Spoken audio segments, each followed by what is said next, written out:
Hola, ¿cómo les va? ¿Cómo están? ¿Cómo andan? Hoy vamos a ver la carta de Santiago, ¿no? La carta de Santiago es carta corta de 5 capítulos, pero que tiene una profundidad y una sabiduría muy importante para nosotros en la vida cristiana, especialmente en lo práctico eh, que nos trae la fe, ¿no? Por eso el tema principal de la carta, vamos a ver, ustedes van a tener el texto completo, ¿no?, para estudiar.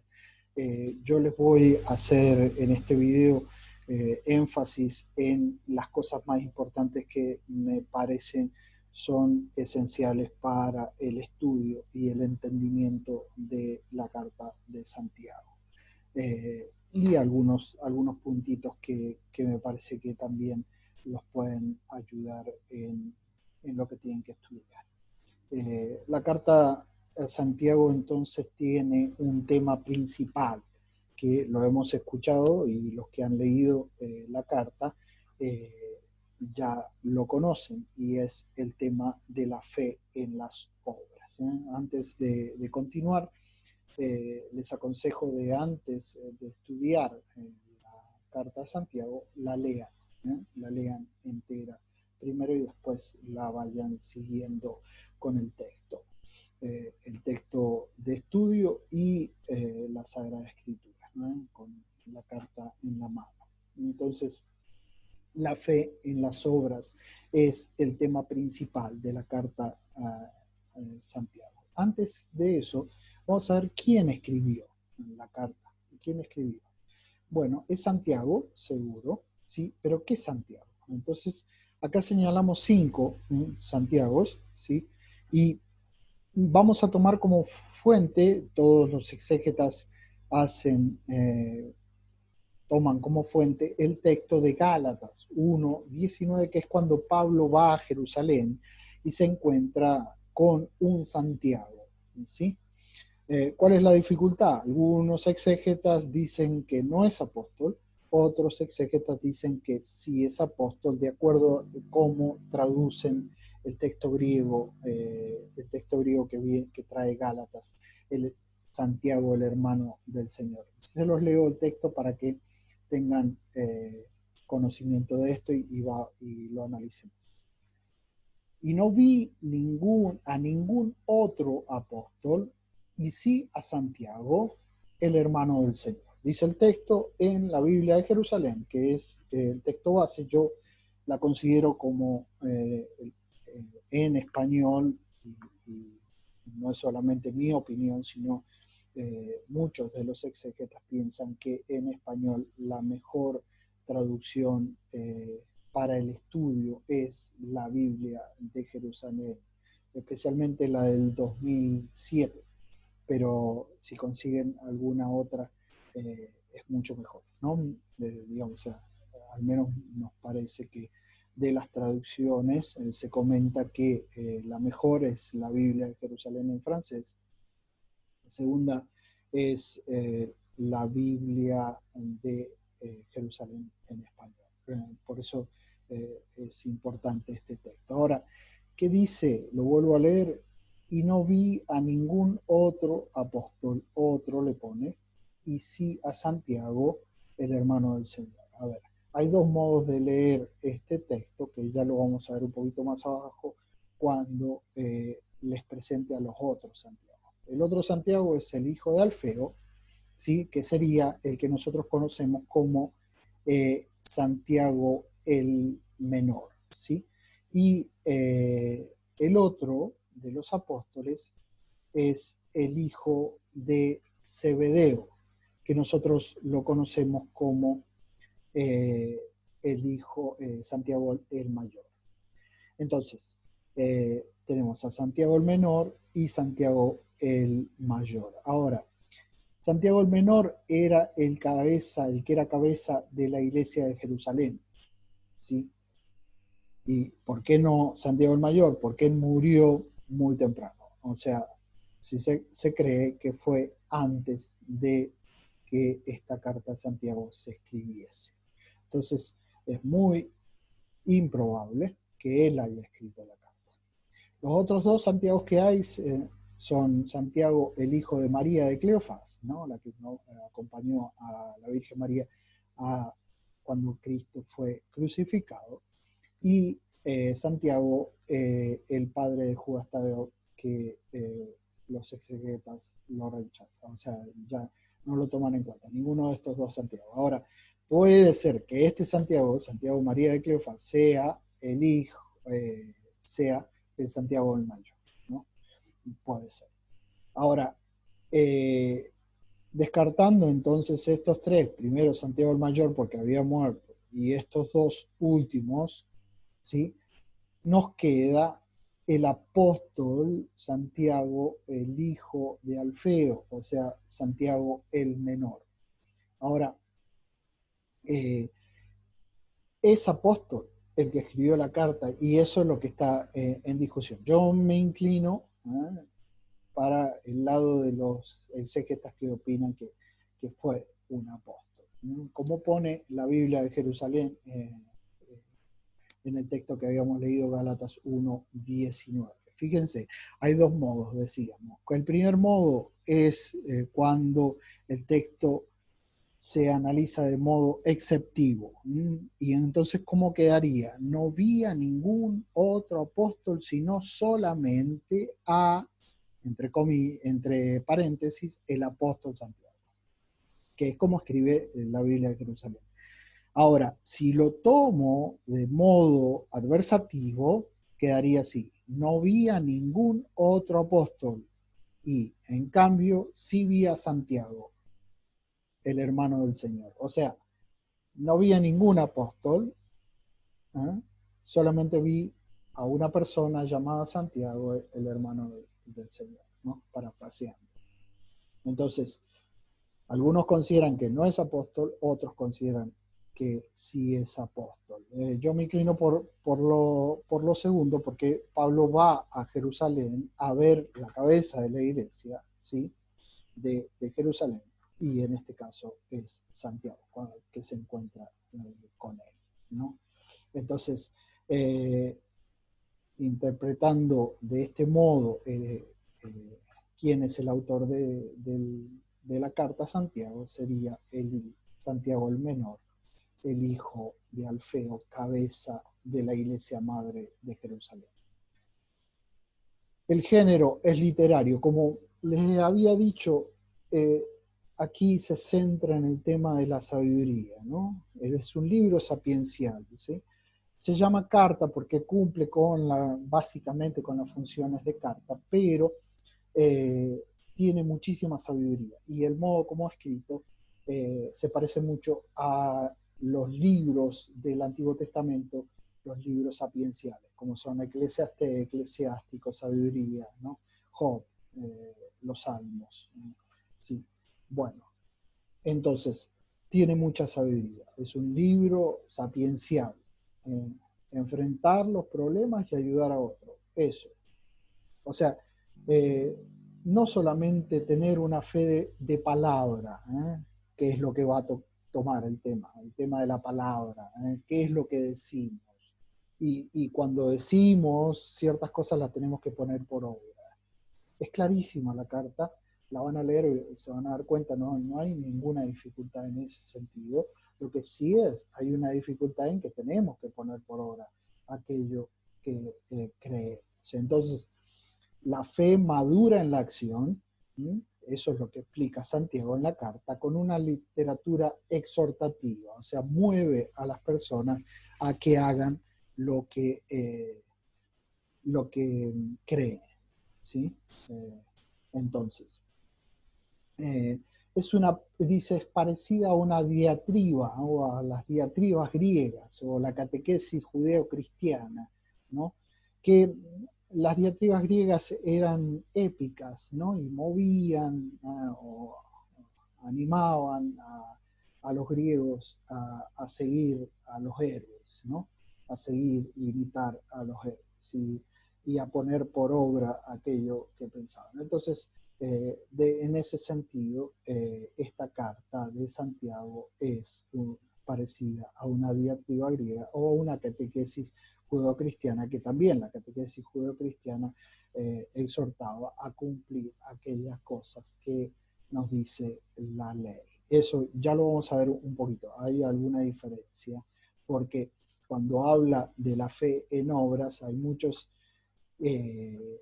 algunos que interpretan, dice lo contrario que dice Pablo, porque Pablo lo que dice es que lo más importante es la fe, no las obras. Bueno, obras en San Pablo y obras en Santiago están tomadas de modo distinto. Lo vamos a ver un poquito más adelante. Entonces, aquí lo pueden leer, toda la estructura de la carta, ¿sí?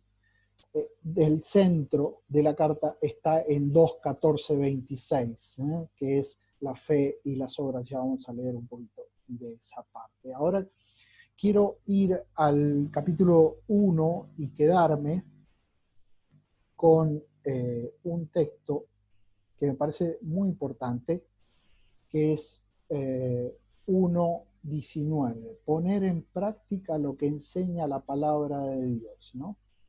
Poner en práctica lo que enseña la palabra de Dios. Y dice el 19, perdón, aquí está, ténganlo presente, hermanos míos queridos, que cada uno sea diligente para escuchar y tardo para hablar. Tardo para la ira, ¿no? Relacionan el hablar con la ira porque muchas veces hablamos porque estamos enojados, ¿no? Y entonces no ayuda eso a la comunidad.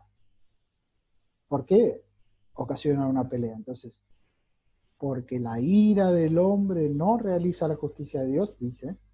Por eso, desechen toda inmundicia y abundancia de mal y reciban con docilidad la palabra sembrada en ustedes, que es capaz de salvar vidas. ¿No? Fíjense, unamos esto, la fe, la palabra de Dios que entra en nosotros, la palabra que sale de nuestra boca y la acción. Eso es lo que Santiago quiere enseñarnos. Todo debe concordar, la palabra de Dios que entra en nosotros, la voz, la palabra que sale de nuestra boca y las obras que nosotros hacemos. Fíjense, sigue un poquito más, pongan por obra la palabra y no se contenten solo con oírla, engañándose a ustedes mismos, porque si alguno se contenta con oír la palabra sin ponerla por obra, ¿qué pasa? Dice, ese se parece al que contempla su rostro natural en un espejo. Y concluye, efectivamente, se contempló, se dio media vuelta y al punto se olvidó en cómo era, ¿no? O sea, te miraba al espejo, listo, ya me miré, me doy vuelta y ya me olvidé quién era yo. Lo mismo puede pasar con la palabra. La escuché, entró por un oído y nosotros decimos, entró por un oído y sale por el otro. Entonces, no, Santiago por eso es exhortativa, mueve a cumplir eso. Entonces, el centro de esta carta es 2:14-26, que ustedes lo pueden seguir, o sea, leer un poquito. Este texto que lo han escuchado un montón de veces, pero que es el centro de la carta. ¿De qué sirve, hermanos míos, que alguien diga, tengo fe, si no tiene obras? ¿Acaso podrá salvarle la fe? 2:14. Y 15 dice, si un hermano o una hermana están desnudos y carecen, ahí va la práctica, ¿no? Ahí está la diatriba, eso es la práctica. Pone un ejemplo práctico total. Dice, si un hermano o una hermana están desnudos y carecen del sustento diario, y alguno de ustedes les dice, vayan en paz, caliéntense y hártense, pero no le dan lo necesario para el cuerpo, ¿de qué sirve? Claro, si alguien te pide comer y le das otra cosa, o lo animás y no le das un sándwich, ¿dónde está tu fe mostrada en las obras? No está. Entonces por eso dice en el 17, así también la fe, si no tiene obras, está realmente muerta, dice. Muerta, usa esa palabra, ¿no? Y al contrario, alguno podrá decir, tú tienes fe, pues yo tengo obras. Muéstrame tu fe sin obras y yo te mostraré por las obras mi fe. Hermosa palabra. Ese es el centro de la carta. El centro de la carta. Pero fíjense que va unido a lo que decíamos, porque después, posteriormente, va a hablar de la palabra en ejercicio de las funciones del maestro dentro de la comunidad. Y el uso de la lengua. Vamos al 3.1.12 porque es importante. Fíjense en el 3.1. No quieran ser maestros muchos de ustedes, hermanos míos, sabiendo que tendremos un juicio más severo, pues todos caemos muchas veces. Si alguno no cae al hablar, ese es un hombre perfecto, capaz de refrenar todo su cuerpo. O sea, hay que tener cuidado, tener prudencia, eso, ¿no? Prudencia, eso es saber qué decir en cada momento. No es fácil, ¿sí? Es virtuoso, y entonces hay que practicarlo, y por eso es mejor escuchar, como decía Santiago anteriormente, en 1.19, y, o sea, obrar mucho y escuchar más que hablar, ¿sí? Entonces, la lengua es también fuego, es un mundo de iniquidad. La lengua, que es uno de nuestros miembros, contamina todo el cuerpo y encendida por la ajena, prende fuego a la rueda de la vida desde sus comienzos. Es muy fuerte, ¿no? Es muy fuerte. Por eso él nos mueve a tener cuidado con la lengua y a más bien mostrar en obras aquello que creemos. Entonces, en esto está la dificultad. Entonces después, fíjense que va a ir al capítulo 4 a hablar entre los ricos y los pobres, o sea, de los ricos y de los pobres. ¿Qué es lo que Jesús vino a traer, ¿no? Jesús vino a liberar a los pobres. ¿Quiénes son los pobres? Todos. Todos tenemos una pobreza. Todos tenemos una debilidad. Todos tenemos un pecado, pero también una necesidad. Si hacemos una lista de qué cosas constituye a una persona pobre, todos somos. Si no nos falta una cosa, nos falta otra, ¿sí? Entonces, el que se cree rico, el que cree que tiene todo, ¿sí? Tiene que cuidarse. Si algunos consejos, por ejemplo, en 4.1, dice, ¿de dónde proceden guerras y contiendas entre ustedes? No es de sus deseos de placeres que luchan en sus miembros, codician y no poseen, matan, dice, envidian y no pueden conseguir, combaten y hacen la guerra. Dice, no tienen por qué, porque no piden. Piden y no reciben porque piden mal, con la intención de malgastarlo en sus deseos del placer.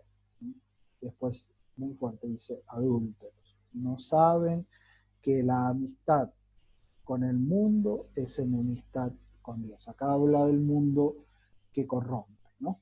El mundo que corrompe y que te desvía por el camino del mal. Entonces, por eso hay que tener cuidado con el tema de las riquezas, ¿no?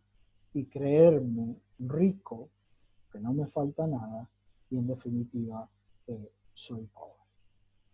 Son duras conversaciones, como hemos escuchado, ¿no? Duras